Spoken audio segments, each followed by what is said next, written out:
লেগেছে দেখো সোনালি আলোর রং হয়েছে শান্ত, বড়ই ক্লান্ত এ মন দিয়েছে ডাক, কেটেছে সব আবরণ। আমি তোমার সাথে কাটাতে যে চাই আজ এই মুহূর্ত। আপনাদের সকলকে নিয়ে শুরু করছি আমার সিকিম ভ্রমণের তৃতীয় ভিডিও। আজকে আমাদের সিকিমে প্রথম দিন, আর প্রথম দিনের সকালে আমরা ঘুরে দেখলাম সিকিমের নামচির বিখ্যাত চারধাম। তারপর রোজ গার্ডেন দেখে এখন চলেছি সান্দুপচে মনেস্ট্রি দেখতে। এই মনেস্ট্রি যাওয়ার পথেই পড়ে নামচির বিখ্যাত সাই মন্দির, তাই গাড়ি থেকে নেমে পড়লাম সাই বাবার দর্শন করতে। পরিষ্কার নীল আকাশ আর তার সাথে নামচির সাই মন্দির।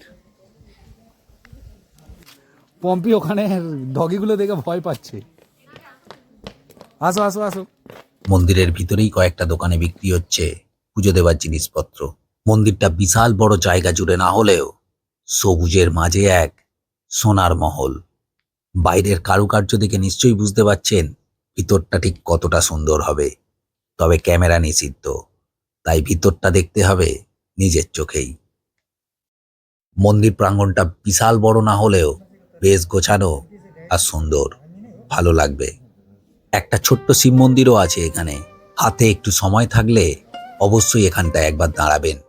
সাই বাবার দর্শনের সাথে সাথে এখানকার পরিবেশে মন মুগ্ধ হয়ে যাবে।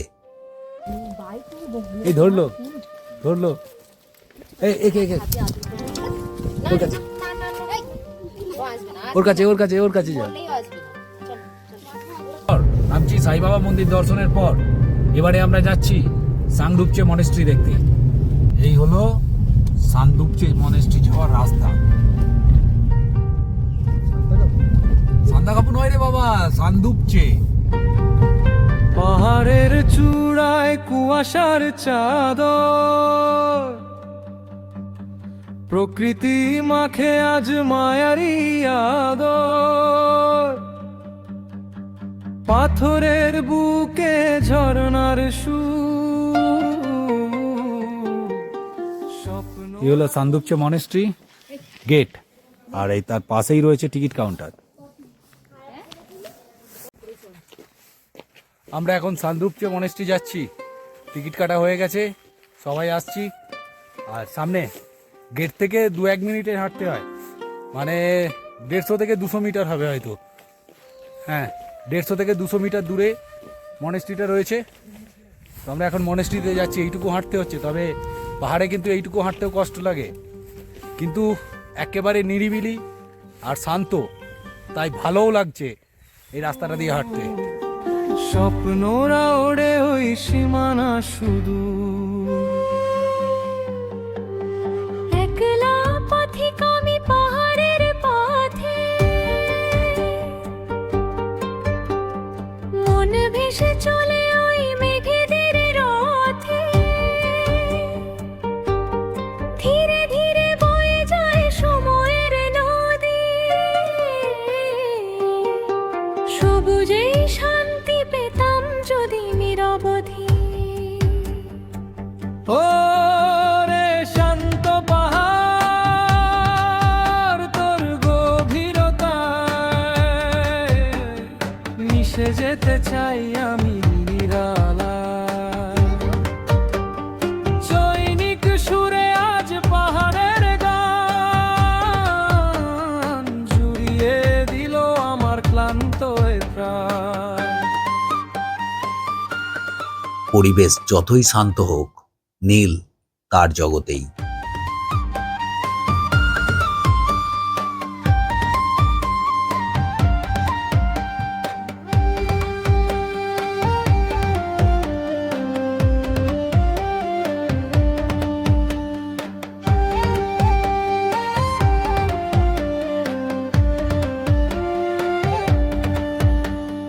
বাঁশের পাতায় বাতাসের খেলা, নিঝুমেই বনে একা সারা বেলা, পুরনো পৃথিবী থাক বহু দূরে, আমি মজে আছি এই অচিন সুরে। শান্তির খোঁজে পাহাড়ের ভাঁজে হারিয়ে যায় পাহাড়ের কোলে লুকিয়ে থাকা এক শান্তির স্বর্গ হলো নামচির এই সান্দুকচে মনেস্ট্রি। শহুরে কোলাহল থেকে বহু দূরে প্রকৃতির কোলে অবস্থিত এই বৌদ্ধ স্তূপ কেবলমাত্র তার সৌন্দর্যের জন্য না, এখানকার আধ্যাত্মিক পরিবেশের জন্যেও বিশেষ পরিচিত। সামদুপচে শব্দের অর্থ হলো ইচ্ছে পূরণকারী পাহাড়। এখানকার স্থানীয়দের মতে এই পাহাড় হলো এক ঘুমন্ত আগ্নেয়গিরি, আর এই বিশাল মূর্তি ও মঠ সেই আগ্নেয়গিরিকে শান্ত রেখেছে। এই সুবিশাল বৌদ্ধ গুরু মূর্তি মূলত গুরু পদ্মসম্ভবের মূর্তি, যাকে বৌদ্ধ ধর্মের মানুষেরা অত্যন্ত শ্রদ্ধার সাথে গুরু রেনপোচে বলে ডাকে। মঠের দেওয়ালে বেশ কিছু প্রাচীন ছবিও লাগানো আছে দেখলাম। আধ্যাত্মিকতার সাথে সাথে এখানকার পরিবেশ ও প্রাকৃতিক দৃশ্য অত্যন্ত সুন্দর। এই মঠের সামনেই আই লাভ নামচি লেখা একটা সেলফি পয়েন্ট আছে। সেখান থেকে দাঁড়িয়ে অসম্ভব সুন্দর সূর্যাস্ত দেখতে পাওয়া যায়। পাহাড়ের গায়ে সোনালি রং মেখে আমরা সপরিবারে জমা হলাম ওই সেলফি পয়েন্টে।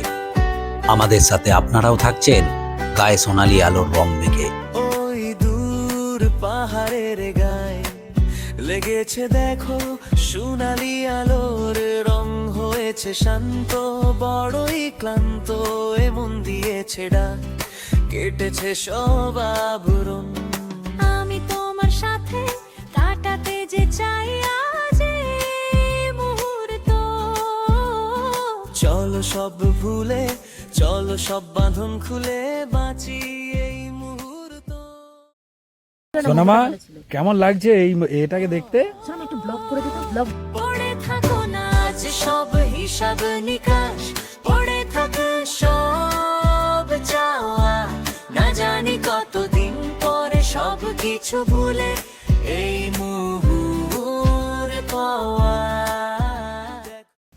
বাবা দেখো ওই দূর পাহাড়ের গায়ে লেগেছে দেখো সোনালি আলোর রং, হয়েছে শান্ত বড়ই ক্লান্ত, এমন দিয়েছে ডাক কেটেছে সব আবরণ। সেলফি পয়েন্ট থেকে দেখতে পেলাম নীল আকাশের ক্যানভাসে পড়ন্ত সূর্যের সোনালি আলোয় ডুবে থাকা গুরুর মূর্তি যেন সত্যিকারের সোনার তৈরি।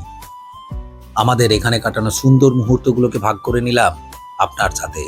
ভালো লেগে থাকলে ভিডিওটা একটা লাইক করে দেবেন, আর কমেন্ট বক্সে জানাবেন আপনার জীবনে ঘটে যাওয়া সুন্দর মুহূর্তগুলোর কথা। আমার সেগুলো পড়তে বেশ ভালো লাগবে।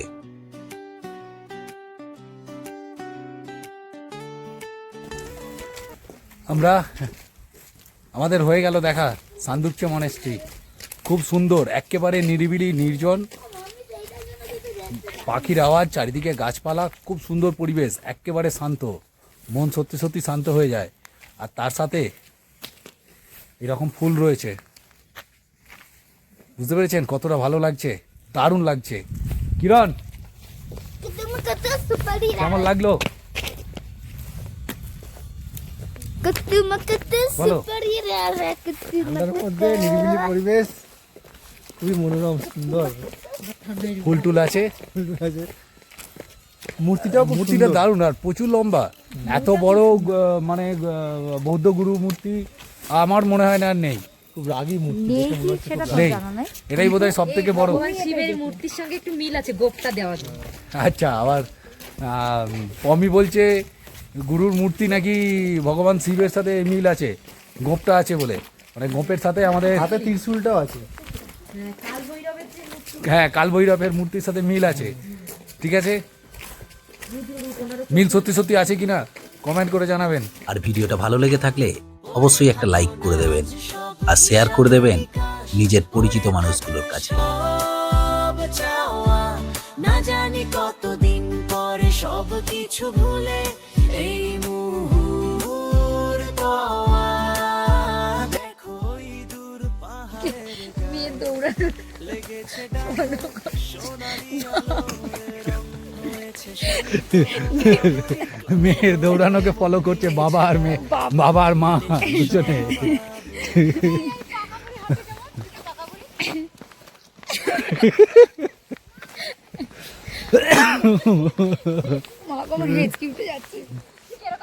তুমি একটু হেঁটে নাও দেখি।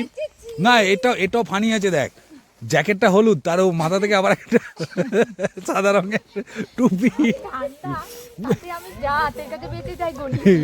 তাহলে এইভাবে কেউ পরে? আচ্ছা আচ্ছা, আবার এই জ্যাকেটের টুপিটা ছেলের মাথায়, বুঝতে পেরেছেন ব্যাপারটা কিরকম চলছে? আসলে এটাই হচ্ছে না, ছেলের জ্যাকেটের টুপিটা খোলা হয়েছিল আর ওটা গাড়িতে রয়ে গেছে, আবার গাড়িতে মানে আনতে যাবো, হেঁচকি উঠছে, কতটা কষ্ট বুঝতে পারছি না। ওই কি বলে আবার আনতে যাবো, সেই কারণে ওটাকে পরিয়ে দিয়েছি, আমি এটা মাথায় লিখে দিয়েছি। বুঝতে পেরেছেন, এই হচ্ছে ফ্যামিলি ট্যুর, মানে ফ্যামিলি সবার সাথে ঘুরতে যাওয়ার আনন্দ। ছোট ছোট বিষয় খুব আনন্দদায়ক হয়, আর সেই আমাদের আনন্দের মুহূর্তগুলো শেয়ার করছি আপনাদের সাথে। ভালো লাগলে অবশ্যই ভিডিওটা একটা কমেন্ট করবেন আর লাইক দেবেন। নামচি ঘুরতে এলে অবশ্যই আসবেন এই সান্দুপচে মনিস্ট্রি ঘুরতে, আর আসবেন বিকেল বেলায়। পড়ন্ত সূর্যের সোনালি আলোয় জায়গাটাকে ভূস্বর্গ মনে হবে। এখানেই শেষ হলো আমাদের নামচি ঘোরা। এরপর আমরা সোজা চলে যাব রা বাংলায়। আমাদের পেলিং ঘোরার প্রথম রাত্রি কাটাচ্ছি আমরা রা বাংলায়, আর কালকে সকাল হলেই ঘুরে দেখব রা বাংলার বিখ্যাত বুদ্ধ পার্ক।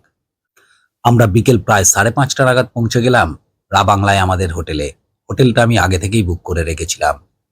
দিগন্ত রাঙিয়ে সূর্য তখন অস্ত গেছে, আর আমাদের হোটেল থেকে দেখতে পেলাম রাতের অন্ধকারে কৃত্রিম আলোয় সাজানো রা বাংলা বুদ্ধ পার্কের বুদ্ধ মূর্তি। শরীর ভীষণ ক্লান্ত, রেস্ট চাইছে, তাই একটু রেস্ট নিয়ে সরাসরি পৌঁছে গেলাম রাতের খাবার টেবিলে। আজকে আমাদের খাবারটা কোনটার কি খাবার সেটা বলবে আমাদের কিরণ। এটা চলো কিরণ বলো। ফুলকপি আলুর তরকারি, আর এটা মূলো কুয়াশ কুয়াশ কুয়াশ ভাজা, পাঁপড়, আলু ভাজা, ডাল, ধনেপাতার ডাল, ভাত, আচ্ছা, জলটা বললে না, জলটাও তো আছে। গরম জল। ঠিক। ভেজ খাচ্ছি কিন্তু দারুণ সবগুলো। ডালটা তো খুব ভালো হয়েছে। আর কি খেয়েছো? আলু ভাজাটা ভালো, খুব আলু ভাজাটা খুব ভালো, আমি জানি তো তোমার আলু ভাজাটাই ভালো লাগবে। আর মামি খাবার খুব ভালো হয়েছে। খুব ভালো, ছাড়া আর কিছু বলার নেই। মামা তোমার কোনটা ভালো লেগেছে সব থেকে? আমার পুরোটাই, পুরোটাই? এই ডাউটা বাদ দিয়ে আচ্ছা আর পেঁয়াজ। আচ্ছা, ভেজ খাবার এত ভালো হবে আশা করিনি। সত্যি সত্যি দারুণ খেতে লাগছে। মানে কুয়াশের তরকারি, ফুলকপি, আলু ভাজা, পাঁপড়, ডাল, ডালটা তো দারুণ দুর্দান্ত। তো খুব ভালো লাগছে খেতে, আর খাবারের টেস্টও অসাধারণ, একদম 10-এ 10 বা 10+। খেয়ে নেই, আবার শেষ পাতে চাটনি আসছে, চাটনিটা খাই তারপর বলছি কেমন। এসে গেছে চাটনি, ওই চাটনিটা খাই।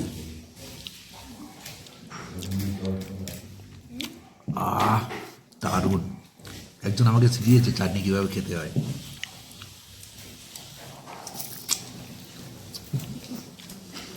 রা বাংলার এই সুন্দর হোটেলটা তো আপনাদের অবশ্যই দেখাবো, আর তার সাথে কালকে সুন্দর সকালে ঘুরিয়ে দেখাবো রা বাংলা, আর তার সাথে থাকছে রা বাংলায় কাটানো আমাদের বিশেষ মুহূর্তগুলো। তবে আমার এই চ্যানেলের পরের ভিডিওতে, তাই অবশ্যই আমার এই চ্যানেল দ্য ট্রাভেলার রাজুকে সাবস্ক্রাইব করে রাখতে হবে, আর বেল বাটনটা প্রেস করে দিতে হবে, যাতে করে সেই ভিডিও আপলোড হওয়ার সাথে সাথেই আপনার কাছে পৌঁছে যায়। ভালো থাকবেন, সুস্থ থাকবেন, নমস্কার।